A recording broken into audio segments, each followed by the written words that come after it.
The defense team for the confessed child killer is trying to convince the jury to spare his life. But some of the testimony does not seem to be that clear-cut. We are 3 weeks into the punishment trial for Tanner Horner, the delivery driver who kidnapped and murdered 7-year-old Athena Strand in November 2022.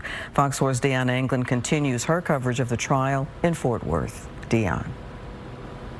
Hi, Clarice. Well, the defense brought out a mix of witnesses today, including an expert who testified that it's likely Horner was faking an alter ego he named Zero. Now, if you'll recall, we saw this during the videos of his interrogation with investigators. Horner, who's facing a possible death sentence for murdering 7-year-old Athena Strand, claimed that another personality called Zero committed the heinous act rather than himself. Speech pathologist and autism expert who simply went by Dr. Fritz says she spent hours with Horner evaluating him and watching his police interviews, as well as clips from the brutal murder itself. She thinks Horner was lying about an alter ego being responsible. Now, on cross-examination, the state drilled the witness on what Horner's demeanor and language usage during the crime revealed about him and a lack of empathy. What did Tanner Horner tell you about the crime?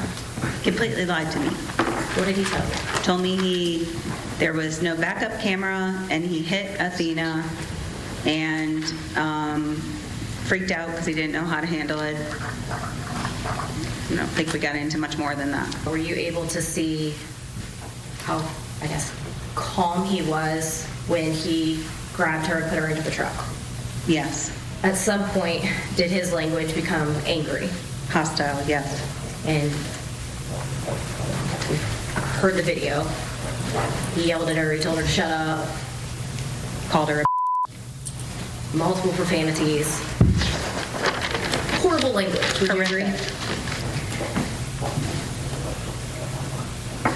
His language changed when she wouldn't die. Would you agree with that? I would agree with that.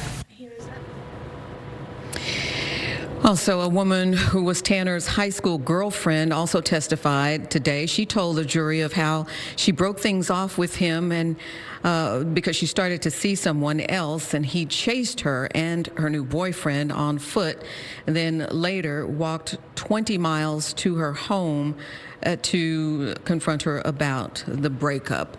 Now, in addition to those witnesses, a church pastor also testified about Horner attending services with his grandparents there at the church. Court has adjourned for today. It will resume tomorrow morning. Clarice? Dionne, that expert's response on cross-examination certainly does not sound like it's going to create sympathy with the jury. Does there appear to be a strategy the defense is aiming for?